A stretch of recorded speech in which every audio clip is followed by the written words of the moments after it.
been a fan of professional wrestling since the mid-90s, but I didn't really watch it religiously until 2001. What makes me feel incredibly old is when I see posts from people longing for the good old days of the WWE way back in 2012. Obviously there's been some odd gems here or there over the years, such as the Summer of Punk before Big Nose, which we'll get onto him a lot in this video, completely botched it, and The Undertaker, but overall I'd argue that this company hasn't had a good year since 2005. Yes, I'd say that this company has been a big sloppy piece of doo-doo for 20 years now. And I'm fully aware that nothing I say or do will matter or make them care because I'm just one guy and it won't make the slightest bit of difference to their viewership. But at this point, I'm just done supporting them in any capacity. I mean, this is a company who were outed for allowing a young woman to be raped and abandoned in the Middle East, with the current boss's wife being complicit to keep witnesses quiet. A company that openly protected domestic abusers, paedophiles and murderers, and nobody cares and they still continue to support them to this day.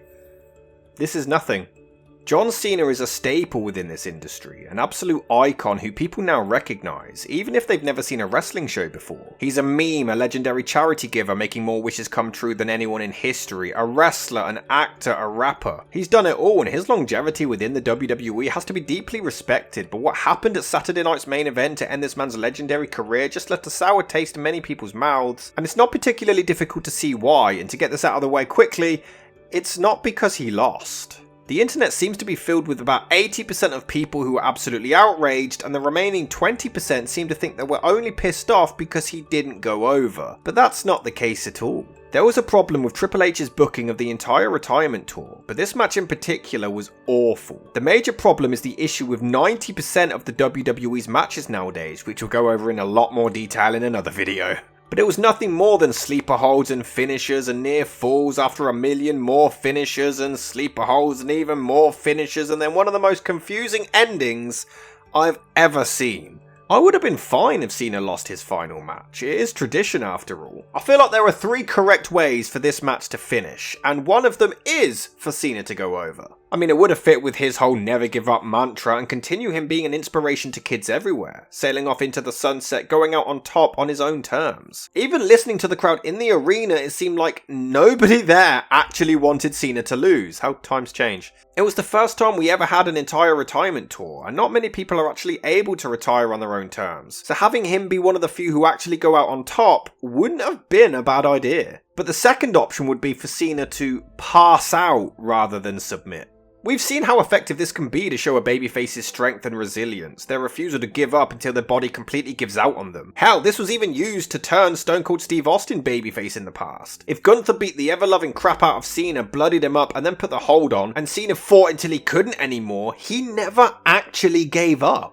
This not only would have continued Cena's mantra, but also could have led to some interesting storytelling, with Gunther having the bragging rights that he retired the greatest of all time, but it would also eat away at him that he never actually made Cena quit. It could lead to an inner battle similar to when Shawn Michaels just couldn't accept that he didn't and couldn't beat The Undertaker at WrestleMania. Gunther could use this fire to go on a complete rampage, destroying the entire roster on his way to the world title. The third option is the fact that Cena could have actually tapped out, and it could have worked if it was done correctly. Remember the 2003 Rumble when Kurt Angle made Benoit submit after a long grueling match? Benoit got a standing ovation after an incredible bout. Another is Triple H at WrestleMania 20 submitting, or Shawn Michaels at 21, or even the only time to my knowledge Hogan tapped out to Kurt Angle at King of the Ring. The submission was long and excruciating, so they had no choice. If this was done again, maybe bloodying Cena up a little, it could have worked, where Cena fought and fought and fought, but finally had absolutely no choice but to actually give up. A depressing ending, but it would have been far more acceptable. Maybe it's because Saturday night's main event is only about 30 seconds long, so they didn't have time, and possibly the network wouldn't allow the use of blood either, because they kind of do it with Gunther keeps elbowing him in the face, but then they completely ruin it about 10 seconds later. This is another problem. Having the greatest of all time retiring at a subpar show like Saturday night's main event is just a disgrace. It'd be like Stone Cold Steve Austin retiring on Velocity. Him smiling like a goof and tapping out in the lightest way possible, genuinely I didn't even realise that he tapped.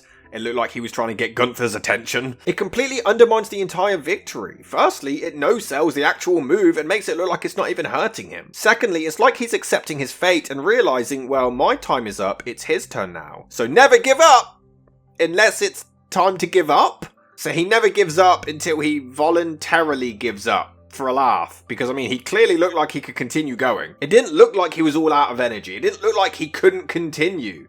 He was raring to go and just quit because he had nothing else to prove. It's not the first time he's tapped out, but the way he's done it just makes it all look like a complete joke and like it means nothing. What was even the point of the match or the tournament to begin with if he had nothing else to prove? But thankfully people noticed, and Big Nose and his wife got the ever-loving crap booed out of them. You know it's bad when a rapist who poos on people only appears for a few seconds and actually gets cheered because we'd rather have him back. I mean, you made one Predator return, why not another? From beginning to end, there's been endless issues with this retirement tour, which is such a disappointment. I mean, Cena has been the face of this company for 23 years. His longevity is only really matched by the dead man himself. This is the first time ever someone has given us a retirement tour, an entire year dedicated to his whole career, giving us all of his greatest hits. It's such a great idea and could have been one of the best years in history, and instead it was the worst. Yes, the worst. It was worse than 95, worse than 06, worse than 07. I realise I'm going to sound like angry old man yelling at clouds for a lot of these videos, but it was terrible, and the majority of that was due to the retirement tour. At first, it started quite promisingly. I liked the way Cena lost the Royal Rumble. It was really well planned out and written. The fact that he came so close and was so desperate to win the 17th world title only to come second, that was perfect, but it was completely ruined by the fact that it was to Jey Uso. Triple H continues to deny having any issue with CM Punk, but at whatever cost proceeds to ignore everyone in the room who clearly wanted Punk to win the Rumble. So,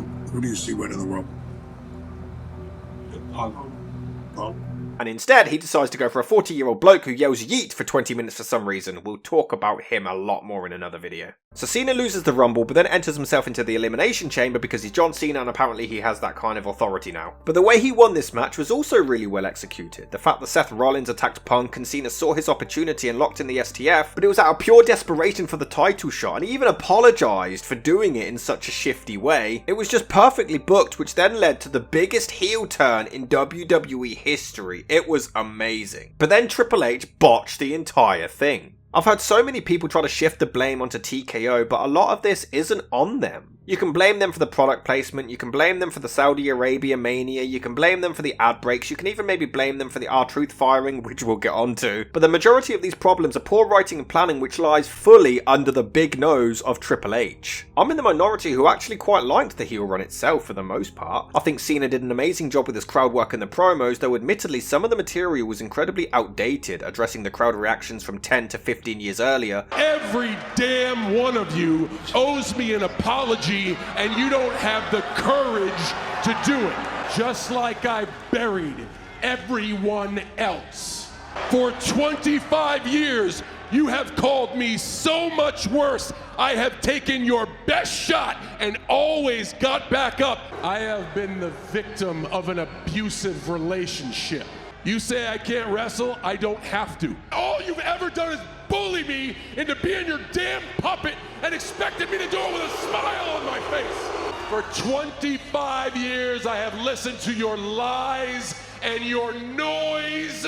But I was able to stretch my disbelief enough to accept that this ate away at him over the years. I thought the promos were great and it was a nice breath of fresh air after he was such a pushover for so long, and I clearly enjoy seeing children cry. His poor, pathetic face was everywhere. That being said, the main consensus is that the problem was The Rock completely vanishing, and yeah, even though Dwayne tried to justify it... When I come to them, and them meaning Triple H and Nick and Ari as well, and I lay this out and I say, hey, here's how I really feel it should go. We can insert Final Boss in the end of this finish, but then where do we go? There's other commitments that I have, and I want to also be careful that we're not overstepping and leading over our skis too much here. Can get involved in the finish, and I said, but why get involved in that finish when the spotlight should just be on, in my opinion, John 17 heel champion? What does 2025 look like if this man is saying he's going to ruin professional wrestling? It made absolutely no sense. I tuned into WrestleMania, all 4 nights and 378 hours of it, and everyone and their dog was expecting The Rock to show up, only to see Travis Scott for some reason. But The Rock was only part of the problem. Sure, we needed some clarification. How did this Hollywood douchebag somehow manage to convert the face of the company who's always set out to do right to the dark side after 20 years? But Cena could have done that in a simple sentence, but he also never addressed it. So The Rock did cause the issue, but Triple H could have fixed it or attempted to, and he never did. Cena did an amazing job promising to destroy wrestling to piss off the fans, but then after a terrible Mania match, it all started to crumble. I am going to ruin wrestling. The opportunities were endless. Why wouldn't he bring back the spinner belt to annoy the fans more? He even hinted at it. I gave you the WWE Spinner Championship. Where the hell was The Miz? He headlined WrestleMania with the guy. He feuded with Cena more times than most and even requested to be involved, but we didn't even get a segment. No match, no backstage confrontation, nothing. Instead, he entered the pointless tournament twice and lost twice and talked about balls with R-Truth because it's funny, apparently. What makes this more frustrating is that Cena wanted to go full-time for the entire year. Naturally, we all assumed that he couldn't because of his Hollywood schedule, but no, Cena himself admitted that that wasn't true. He wanted to do the full year, and it was the WWE who said no. I want to do 200 dates. I think I can manage that. That face is what what I got from when I pitched my idea to WWE. I wanted to do 200 dates. You wanted to do 200 dates? Yeah, just to say goodbye to everybody. Like, I wanted to try to go everywhere from Perth, Australia to Mid-Hudson Civic Center to, like, you name it. I wanted to go everywhere I've been to just say thank you to everybody. And the WWE came back and was like, no, we only need 36. And that's when I was like, oh man, I think I can balance this and some other stuff. Are you guys okay with me doing a movie, running in two lanes? Yeah. And they said, we sure are. We would just like you for this block of time. They had the opportunity to really give him the proper send-off, but just didn't do it, which makes no sense. Imagine the money and ratings they would have got for having John Cena for the entire year. Despite Cena doing his absolute best with the heel promos, the majority of it resulted in him just being jumped by the baby faces and taken out like a complete bitch over and over. This is the hottest heel of all time, and now he's just a pussy for some reason. They could have had Cena dominate. It's John Cena who just won the 17th world title, for Christ's sake. Even the way he did it made no sense. Cody Rhodes is already the most boring world champion of all time, but he loses it because he can't bear to hit Cena with a belt just a few months after nearly killing Kevin Owens to retain the belt, but now he has a conscience all of a sudden. Cena as the champion added all kinds of stakes. It was a nice throwback to when Punk was threatening to walk out with the belt 14 years earlier. Now it's a race against time. Who will be able to save the title from the dastardly heel before he leaves the company? Why would you take the belt off him, removing all of the suspense and tension? It gave you a reason to tune in every week. The timer was counting down. It's almost time for him to leave with the championship. Instead, we get R-Truth coming out to try to save his childhood hero, but then despite being one of the most popular babyfaces in the entire company, he gets released anyway. For those unaware, TKO are in extreme debt at the minute, which explains why they keep returning to Vegas for WrestleMania, why they're going to Saudi Arabia. It explains why their pay-per-views are now more than one night. It explains the product placements, the 9 billion ad breaks. It explains why you need to get a bank loan and remortgage 6 properties just to get a ticket to a show now. And it's more than likely why they chose to release R-Truth, but thankfully the fans were outraged. Triple H has often said that he doesn't care what the internet thinks, and all that matters is the reactions from the live crowds, despite them completely changing their entire WrestleMania main event due to online backlash. I mean, if you listen to the crowd in the arena, they actually reacted well to The Rock versus Roman. So that's a lie. Yeah, you get that a lot from Big Nose. But fans everywhere were chanting for Truth, so he was suddenly brought back. The most infuriating part is when Triple H, with a smug smile on his face, tries to pretend that this was the plan all along. I wanted to know exactly, was he actually released or leaving the company? And if so, how much did fans play a role in it? Or was there something else that made you guys decide, like, you know what, we want this guy still here? I love the question. You enjoying the show?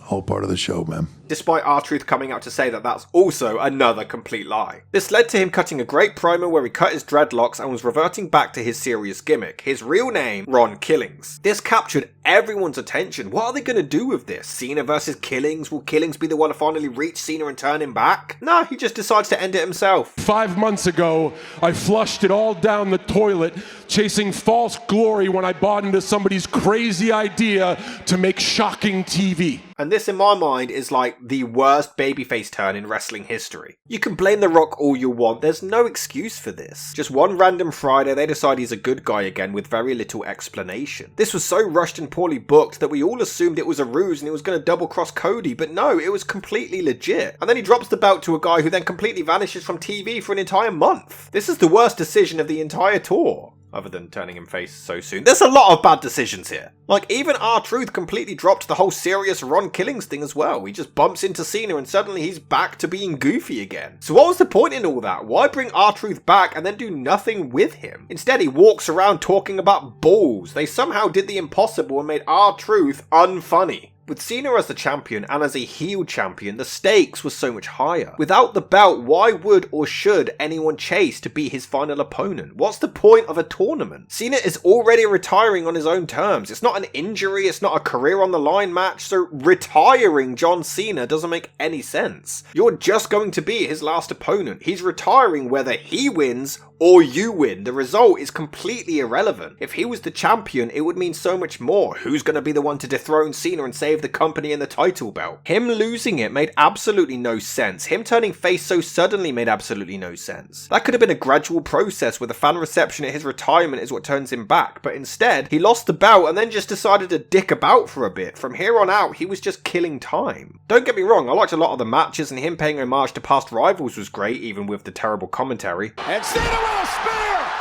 A spear by Cena! Hook to the leg! And again a kick out by Zayn!